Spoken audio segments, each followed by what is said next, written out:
Assalamualaikum warahmatullahi wabarakatuh. Selamat datang para sahabat, kita bertemu di channel Sahabat Bengkel Las.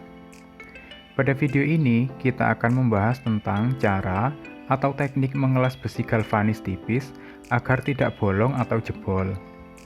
Bagi para sahabat yang belum subscribe channel ini, silahkan klik tombol subscribe karena di channel ini kita akan membahas tentang tips dan trik seputar bengkel las.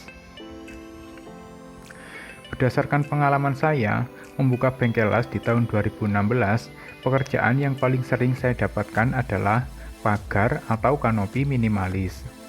Untuk mengerjakan pagar atau kanopi minimalis, agar harga bisa murah, ketebalan yang umum dipakai adalah 0,7 mm. Masalahnya, untuk mengelas besi hulu dengan ketebalan 0,7 mm diperlukan teknik yang berbeda daripada mengelas bahan yang tebal. Para pemula, bahkan saya sendiri, sering mengalami kesulitan, yaitu ketika dilakukan pengelasan, material sering bolong atau jebol. Namun para sahabat tidak perlu khawatir, karena banyak tukang las dari berbagai bengkel yang sudah bisa mengembangkan berbagai teknik untuk mengatasi masalah tersebut dan bisa kita pelajari. Berikut beberapa teknik yang bisa menjadi bahan untuk teman-teman belajar, khususnya bagi pemula yang ingin berkarya di bidang bengkel las. Pertama yaitu, gunakanlah ampere yang kecil. Kita semua tahu bahwa penyebab material jebol akibat kuatnya penetrasi dari arus listrik yang melebihi kekuatan ketebalan material. Untuk itu, kita perlu menyeting ampere sedemikian rupa agar besarnya ideal sesuai kebutuhan. Sebagai referensi, untuk mengelas sambungan besi hulu berketebalan 0,7 mm, saya biasa memakai mesin las di kisaran 40 ampere. Kedua adalah, gunakan diameter elektroda atau kawat las yang sesuai.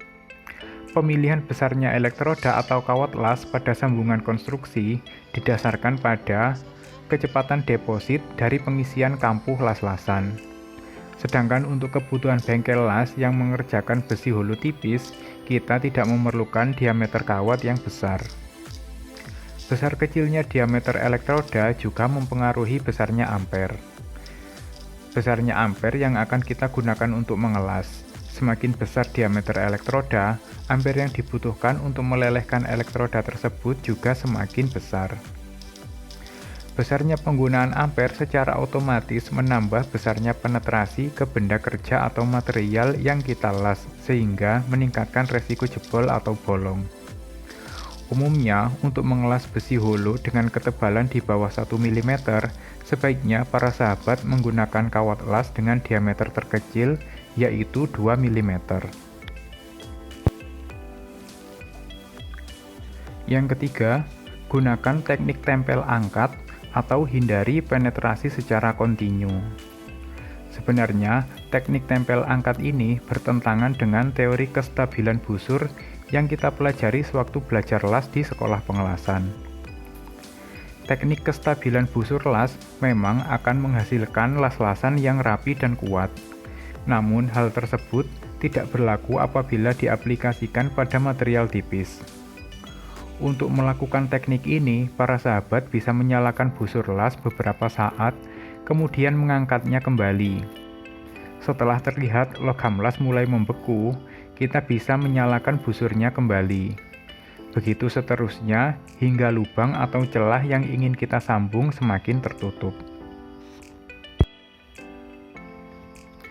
Teknik keempat adalah, lakukan pengelasan intermiten. Bagi para sahabat yang masih asing dengan istilah intermiten adalah istilah untuk pengelasan berselang atau dilas atau tidak dilas secara full. Pada keadaan tertentu, khususnya di dunia bengkel las, malah kita hanya perlu mengelas titik pada sudut-sudutnya saja. Semisal, kita hendak menyambung bingkai pagar yang mempertemukan holo 4 cm dengan holo 4 cm. Kita tidak perlu mengelasnya secara full sepanjang 4 cm. Kita hanya perlu mengelas setengah senti di kedua ujung dan setengah senti lagi di tengah. Selain untuk mencegah agar material tidak jebol, pengelasan intermiten juga merupakan cara yang ampuh untuk mencegah deformasi. Deformasi adalah perubahan bentuk tetap pada material akibat proses pemanasan atau bahasa bengkelnya biasa disebut meleot atau melengkung. Teknik kelima adalah dengan menggunakan tarikan berkecepatan tinggi, atau istilah teknisnya ialah meningkatkan travel speed.